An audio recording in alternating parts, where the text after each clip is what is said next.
حضرت عبداللہ بن عمر رضی اللہ تعالی عنہ فرماتے ہیں کہ میں نوحے بدر میں جا رہا تھا کہ اچانک ایک قبر کے گڑھے سے ایک مردہ نکلا جس کی گردن میں زنجیر تھی۔ اس نے مجھے آواز دے کر کہا، اے عبداللہ مجھے پانی پلا۔ اس گڑھے سے ایک اور شخص برآمد ہوا، اس کے ہاتھ میں کوڑا تھا۔ اس نے مجھے پکار کر کہا، اے عبداللہ اسے پانی نہ پلانا، یہ کافر ہے۔ پھر اسے کوڑا مارتا ہوا یہاں تک کہ وہ اپنے گڑھے کی طرف واپس لوٹ گیا۔ حضرت عبداللہ بن عمر رضی اللہ تعالی عنہ فرماتے ہیں، پھر میں حضور نبی کریم صلی اللہ علیہ وآلہ وسلم کی خدمت میں حاضر ہوا اور سارا واقعہ حضور پاک صلی اللہ علیہ وآلہ وسلم سے بیان کیا تو آپ صلی اللہ علیہ وآلہ وسلم نے فرمایا، کیا تو نے اسے دیکھا؟ میں نے عرض کیا، یا رسول اللہ صلی اللہ علیہ وآلہ وسلم میں نے اسے دیکھا۔ حضور پاک صلی اللہ علیہ وآلہ وسلم نے فرمایا، وہ اللہ کا دشمن ابو جہل تھا اور وہ اس کا عذاب تھا جو اسے قیامت تک ہوتا رہے گا۔ نعوذ باللہ، استغفر اللہ، استغفر اللہ۔ حضرت محمد صلی اللہ علیہ وآلہ وسلم ایک دن کہیں تشریف لے جا رہے تھے کہ رستے میں آپ کی اونٹنی گم ہو گئی۔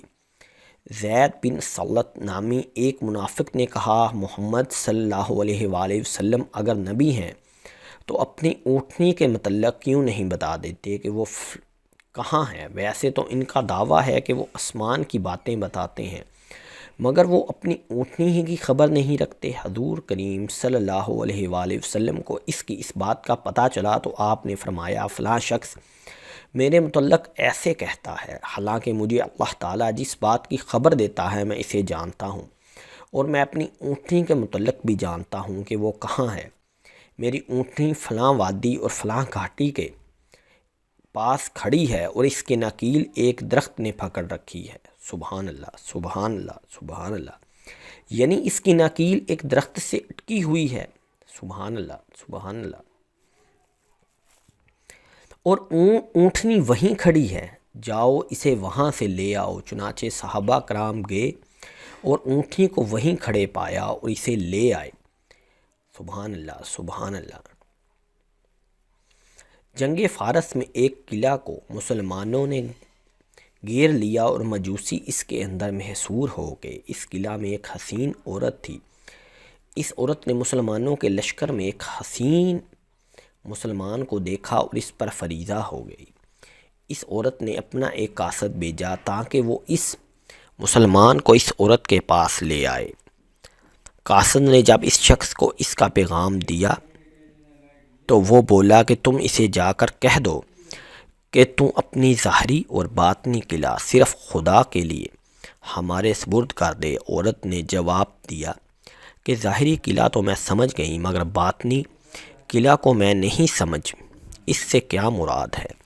اس نے جواب بھیجا کہ اس کا مطلب ہے کہ تو اپنا دل بھی خاص اللہ کے لیے سونپ دے۔ یہ بات سن کر عورت نے بے ساختہ کہا کہ اچھا، میں نے اپنا دل اللہ کو سونپ دیا۔ اس کے بعد اس عورت نے قلعہ کھول دیا اور مسلمانوں کا لشکر اندر چلا گیا۔ عورت نے اس نوجوان مسلمان سے کہا کہ تمہارے ہاتھ میں مسلمان ہونا چاہتی ہوں۔ اس نوجوان نے کہا کہ چلو ہمارے سردار حضرت عبداللہ بن عمر رضی اللہ تعالی عنہ کے پاس، ان کے ہاتھ مسلمان ہونا۔ چنانچہ جب اسے امیر لشکر حضرت عبداللہ بن عمر رضی اللہ تعالی عنہ کے پاس لایا گیا تو وہ کہنے لگی، میں ان سے بھی بڑے شخص کے ہاتھ پر مسلمان ہوں گی۔ آپ نے فرمایا، میرے والد امیر المومنین حضرت عمر فاروق کے ہاتھ پر؟ اس نے کہا ہاں۔ چنانچہ اسے حضرت عمر فاروق رضی اللہ تعالی عنہ کے پاس لے گئے۔